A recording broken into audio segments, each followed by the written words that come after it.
कुछ ही दिनों में 4 राज्यों में चुनाव होने वाले हैं।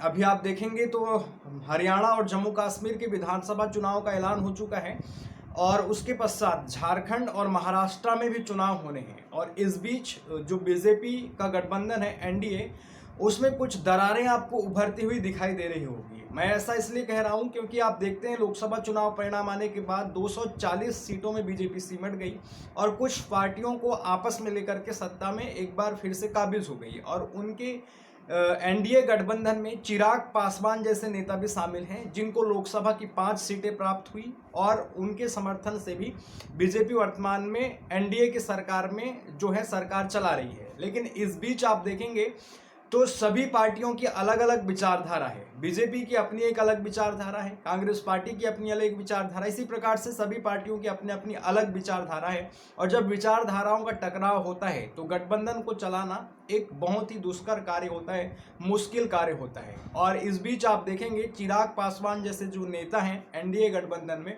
उन्होंने अब तक 5 बार बीजेपी की नीतियों का विरोध कर चुके हैं।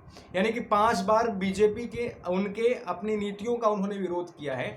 आप उस बीजेपी को इस वक्त कमजोर देखते हैं जो कभी 400 पार का नारा लगाया करती थी और जब 2 टर्म तक उन्होंने सत्ता संभाल करके रखा था, 10 साल तक जब वो सत्ता में थे तो किसी की नहीं सुनते थे, यानी कि विपक्ष की आवाजों को उतनी तवज्जो नहीं देते थे।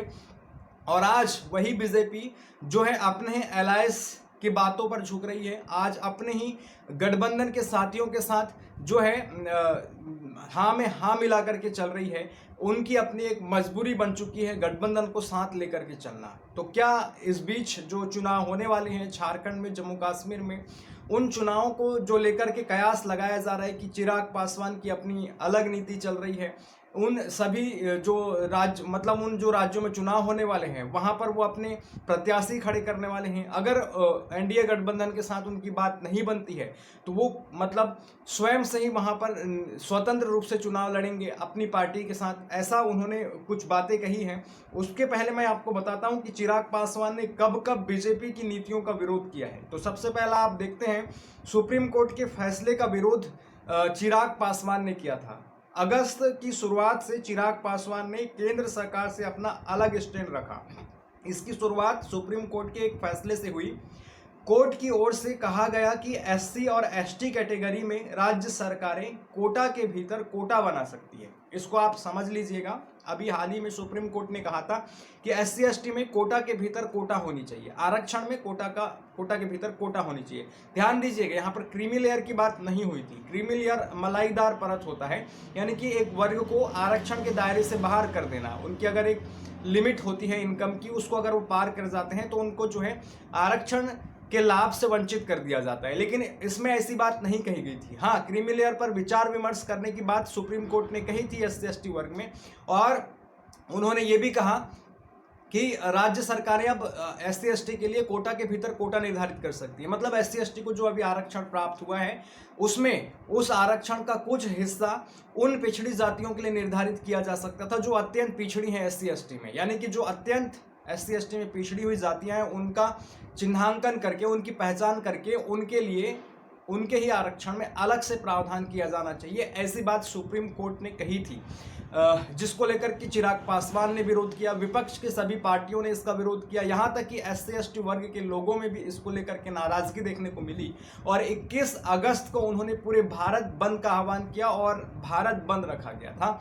तो इस प्रकार से सुप्रीम कोर्ट के निर्णय का विरोध किया गया, जिसका विरोध चिराग पासवान ने भी किया, उनकी अपनी पार्टी ने भी किया, जो 5 सांसद लेकर बीजेपी के साथ समर्थन में है, सरकार में।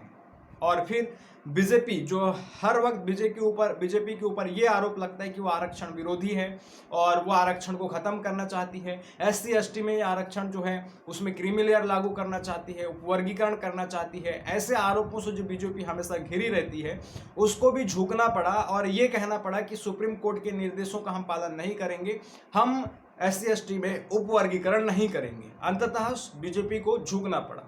आप सोच सकते हैं 240 सीटें हैं, सत्ता में बने रहना है, इसलिए समर्थित जो पार्टियां हैं उनके विचारों को भी लेकर के आगे बढ़ रही है।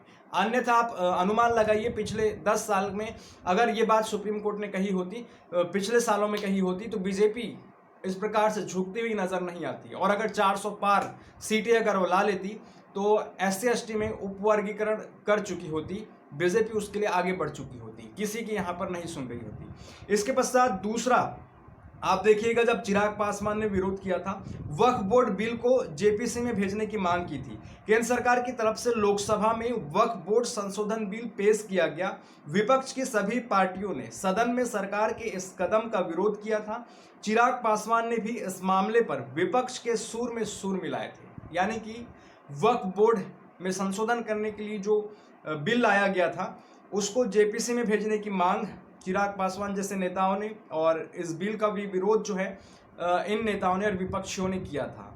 इसके पश्चात तीसरा मुद्दा आप देखेंगे, लेटरल एंट्री में नियुक्ति के मामले में केंद्र को घेरा गया था विपक्ष की पार्टियों के द्वारा भी, और चिराग पासवान ने भी इसको लेकर के सरकार को घेरा था। क्या कहा था, केंद्र सरकार की तरफ से केंद्रीय सचिवालय में विशेष पदों पर लेटरल एंट्री में केवल जनरल की नियुक्ति पर चिराग पासवान ने विपक्ष से भी आगे बढ़कर केंद्र को घेरा।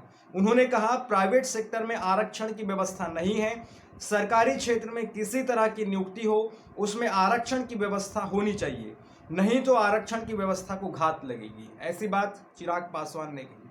और आप देखते हैं कि किस प्रकार से आरक्षण को दरकिनार करने के लिए मोदी सरकार के द्वारा लेटरल एंट्री का विज्ञापन जारी किया गया था। यानी कि IAS IPS सिविल सर्विसों की भर्ती के लिए एक विज्ञापन जारी कर दिया गया था, जिसका पुरजोर विरोध विपक्ष की पार्टियों ने किया और उनकी अपनी पार्टियों ने किया, अब उनके अपने कुछ लोगों ने किया। तब जाकर के मोदी सरकार को उस विज्ञापन को वापस लेना पड़ा है, अभी उसको ठंडे बस्ते में डालना पड़ा है। तो इस प्रकार से ये आक्षेप मोदी सरकार के ऊपर लगातार लग रहे हैं और सवाल चिराग पासवान जैसे नेता भी उनसे कर रहे हैं। चौथा मुद्दा आप देखिए, जाति जनगणना पर भी विपक्ष के सुर में सुर मिलाया है चिराग पासवान ने। जाति जनगणना को लेकर कांग्रेस नेता राहुल गांधी और तेजस्वी यादव लगातार बीजेपी पर हमलावर हैं, देश में जाति जनगणना की मांग कर रहे हैं। विपक्ष का साथ देते हुए चिराग पासवान ने कहा, मेरी पार्टी का जाति जनगणना के पक्ष में हमेशा से स्पष्ट रुख रहा है, हम जाति जनगणना चाहते हैं। चिराग पासवान ने स्पष्ट कर दिया है कि हम जाति जनगणना चाहते हैं, और ये बात वे उस वक्त कर रहे हैं जब वो बीजेपी के साथ सत्ता में है और वो मंत्रालय भी संभाल रहे हैं। फूड प्रोसेसिंग मिनिस्टर हैं वो, खाद्य प्रसंस्करण मंत्रालय के मंत्री हैं चिराग पासवान, कैबिनेट मंत्री हैं, केंद्र में बीजेपी के साथ समर्थन में है, बीजेपी को समर्थन देके सरकार में है। और जो बीजेपी जो हमेशा आरक्षण के विरोध में स्टैंड रखती है, जाति जनगणना की बात नहीं करती है, जाति जनगणना करवाएंगे या नहीं करवाएंगे इसको लेकर के वो कुछ स्पष्ट नहीं करते हैं। उनकी अपनी एक प्यारी सी नन्ही सी सांसद है कंगना रनौत, जो जाति जनगणना नहीं होनी चाहिए, नहीं कराई जानी चाहिए, जाति नहीं पूछा जाना चाहिए, ऐसी बात वो करती नहीं है। तो इस प्रकार का स्टैंड बीजेपी का है। लेकिन उसी बीच उसी सरकार के समर्थन में रह करके भी चिराग पासवान कह रहे हैं कि हम जाति जनगणना चाहते हैं। तो आप सोच सकते हैं किस प्रकार से ये बीजेपी से अलग मत रख रहे हैं, अलग इनकी विचारधारा है, इनकी अपनी पार्टी की विचारधारा है। तो इससे कयास लगाए जा रहे हैं कि कब तक चिराग पासवान बीजेपी के साथ जुड़े रहेंगे या नहीं जुड़े रहेंगे। पांचवा देखिए, झारखंड और जम्मू में चुनाव लड़ने का ऐलान चिराग पासवान ने कहा है। 25 अगस्त को उन्होंने अपनी राष्ट्रीय कार्यकारिणी की बैठक रांची में की। यहां चिराग ने कहा कि हमारी पार्टी झारखंड में 40 सीटों पर तैयारी कर रही है, अगर गठबंधन में बात बनती है तो ठीक, नहीं तो अकेले चुनाव लड़ने के लिए तैयार है। ये एक बहुत बड़ी बात है। मतलब चिराग पासवान ने स्पष्ट कर दिया कि हम झारखंड में चुनाव लड़ेंगे, अगर गठबंधन में बात बनती है, बीजेपी अलायंस फिर सबके साथ एनडीए जो भी अलायंस हैं उनके साथ अगर बात बनती है तो उनके साथ में लड़ेंगे, और अगर बात नहीं बनती है तो अकेले चुनाव लड़ने के लिए तैयार हैं। ये स्टैंड जो है चिराग पासवान ने झारखंड चुनाव को लेकर के रख दी है। तो ये एक बहुत बड़ी बात है। अगर वो इंडिपेंडेंट अपनी पार्टी से ही कैंडिडेट खड़े करके अकेले चुनाव लड़ते हैं तो फिर उन्हीं सीटों पर बीजेपी भी अपने प्रत्याशी खड़ी करेगी, तो फिर वो उनके लिए जो है नुकसानदेह होंगे। तो ये इस प्रकार से धीरे धीरे जो है चिराग पासवान अपनी विचारधारा को स्पष्ट करते जा रहे हैं, मुखर करते जा रहे हैं, सत्ता में रहने के बाद भी, बीजेपी के साथ अलायंस में रहने के बाद भी, जो कि बीजेपी को नागवार गुजर रहा होगा, बीजेपी को पसंद नहीं आ रहा होगा। लेकिन बीजेपी की भी अपनी मजबूरी बन चुकी है, क्योंकि सत्ता में रहने के लिए इनको अपने साथ बनाए रखना है, इनको अपने साथ जोड़े रखना है। तो इन सब मुद्दों को लेकर के आप क्या सोचते हैं, अपनी राय कमेंट बॉक्स में ज़रूर रखें। और पुष्पेंद्र पटली ऑफिशियल यूट्यूब चैनल को अब तक सब्सक्राइब नहीं किया है तो सब्सक्राइब ज़रूर करें। वीडियो पसंद आ रहा है तो दोस्तों के साथ शेयर करें और लाइक करें। धन्यवाद। जय हिंद।